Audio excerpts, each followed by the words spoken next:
그렇습니다. 지금 어떤 상황이죠? 코로나19 팬데믹으로 인해서 많은 사람들이 진짜 너무 큰 고통을 당하고 있습니다. 그러니까 믿음으로 사는 자는 하늘 위로를 받고 이겨내지만 믿음으로 사는 자들도 정말 몸부림치지 않으면 낙심되고 우울해지고 슬퍼해질 수밖에 없는 시대.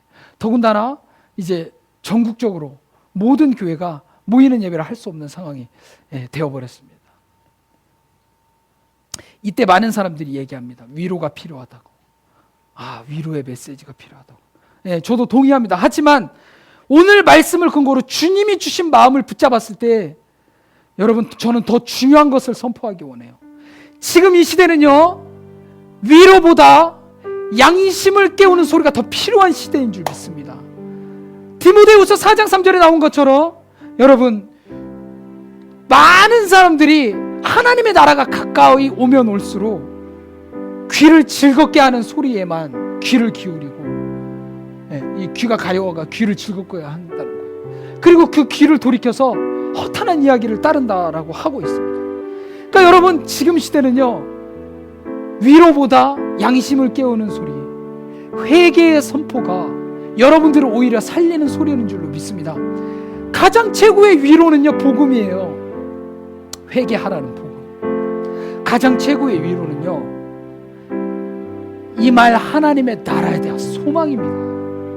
여러분, 오늘 주님께서 두 가지 선포를 다 주셨습니다. 때가 찼고 하나님의 나라가 가까이 왔다. 그러니 회개하고 복음을 믿어라. 그렇게 준비하라라고 하나님이 오늘 우리에게 위로를 넘어선 최고의 메시지, 최고의 힘과 능력을 우리에게 주고 계십니다. 여러분, 위로를 구하지 마십시다. 복음을 구하십시다. 위로 대신에 십자가 앞에 회개의 심정으로 서는 여러분 되기 원합니다. 여러분의 양심을 깨우는 메시지에 귀 기울이는 여러분 되기 원해요.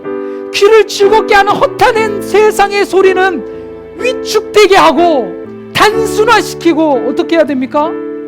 여러분, 복음의 소리, 지적하는 소리일지라도 나의 양심을 깨우는 소리라면, 그리고 말씀을 통하여 내 심령에 회개가 일어나는 선포라면, 여러분, 이러한 말씀에 여러분의 심령을 앞세우는 여러분 되기를 주님의 이름으로 축원합니다. 전 세계 국가적으로, 그냥 국가 전체적으로 겪고 있는 이 고난의 시대 가운데 더 이상 남 탓하지 맙시다. 정부 탓할 것도 없어요. 시대 탓할 것도 없어요. 누구 원망할 것도 없습니다. 더더군이 또 교회 탓할 것도 없습니다. 각자가 자신을 돌아보며 회개에 합당한 열매를 맺어야 될 것입니다. 기회를 주고 또 줬는데 잃어버린 헤롯의 길을 가지 말고, 하나님이 오늘 메시지도 기회를, 회개의 기회를 주셨다라는 여러분 영적 감각을 가지고, 깨달음을 가지고 오늘 여러분에게 주신 이 메시지를 붙들고 여러분 안에 진정한 울림이 있길 원해요. 양심이 들춰지고 회개의 심령이 여러분에게 다시 한번 일어나길 원합니다. 할렐루야. 여러분, 이때에는요, 다른 거 아니에요. 교회가 억울하다고 말할 필요도 없어요. 지적하면 그냥 교회가 잘못했다라고 하고 먼저 주님 앞에 돌이켜서 회개의 기회를 삼을 때입니다. 오히려 갱신과 정화의 기회를 삼을 때입니다. 여러분, 우리가 이 기회를요, 누구 탓하네, 왜 교회를 욕했느냐, 이럴 필요가 없어요. 이때 교회가 다시 한번, 솔직히 말하면 우리가 걸어온 길이 있잖아요. 그러니까 우리 교회는 비대면 예배 했는데요, 저희는 뭐 교회 성장 중에 목회 안 했는데요, 저희는 타락 안 했는데요, 이럴 것이 아니라 나의 짐으로 알고 예수님의 영광을 가렸던 것이 누군가 어떤 특정 교회의 탓이 아니라, 우리는 8.15 집회 안 모였는데요, 이렇게 할 것이 아니라 우리가 각자 자신의 짐으로 알고 회개의 기회를 삼는 거예요. 그러면 하나님은 어떤 일을 행하시는가? 우리를 정결케 하실 겁니다. 지금 왜 세상이 우리의 소리를 듣지 않고 예배 못 드리게 하는 정도까지 갔습니까? 그러니까 왜 예배까지 제한받게 되었습니까? 무엇이냐면, 우리가 아무리 복음을 선포하고 복음의 사역을 한다 할지라도 여러분, 우리 안에 정결함이 없는 상태에서 예수님이 하신 사역 그대로 한다는데 무슨 능력이 있겠습니까? 그러니까 세상이 반응을 안 하는 거예요. 자, 이제 결론이에요. 우리는 어떻게 해야 됩니까? 지금 이 시대에 우리는 어떻게 해야 됩니까? 이 말씀 어떻게 적용해야 됩니까? 하나님은 어떤 음성을 우리에게 주십니까? 이 시기에 우리가 돌이키면 어떤 일이 벌어지겠어요? 우리가 세상 가운데 이제는 말할 수 있는 시대가 오는 거예요. 이 코로나 기간 흘려보내지 맙시다. 누구 탓할 필요도 없어요. 갱신의 기회로 삼읍시다. 지금 예배하는 여러분들에게도 성령의 터치가 있길 원해요. 그러면 어떤 일이 벌어집니까? 세상 가운데 우리가 양심을 들춰내는 얘기를 하고 정직을 말하고 회개를 촉구할 때 세상이 반응하게 될 그날이 올 것입니다. 여러분, 회개하고 복음을 믿으세요.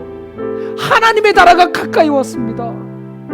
준비되지 않은 자는 심판이에요. 하지만 복음을 믿고 회개하여 하나님의 자녀가 된 자는 하나님의 나라가 임하실 때 최고의 기쁨을 누릴 것입니다. 심판이 두려워서 그날을 준비하는 것이 아니라 그 예수님, 나의 주님 너무나도 보고 싶고 그립고 사모하기 때문에 진짜 그 예수님과 영원히 살기 원하여서 기대되는 마음으로 마지막 때를 다가오는 하나님의 나라 천국을 준비할 것입니다. 우리가 이렇게 세상에 말하면 세상이 반응하게 될 거예요. 세례 요한이 그 악한 헤롯에게 선포했을 때 헤롯이 반응한 것처럼 교회가 이 기간에 정결하게 된다면 세상은 반응하게 될 것입니다.